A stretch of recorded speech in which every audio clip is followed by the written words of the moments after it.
So I don't know how many of you guys know this, but setting up custom shortcuts in VS Code is easy. So suppose you want to set shortcut for add selection to the next match. You just have to click it and just press the combination of keys you want to set as shortcut. Suppose I want to set shortcut for Control Shift L. I'm gonna press that and press enter if you want. So that's it. Setting up custom shortcuts in VS Code is that easy. So to come to this window, you have to press Control plus K plus yes if you are using VS Code, or Control plus M plus yes if you are using cursor.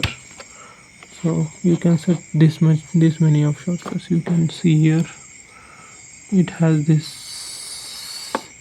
You can see this much of shortcuts VS Code supports.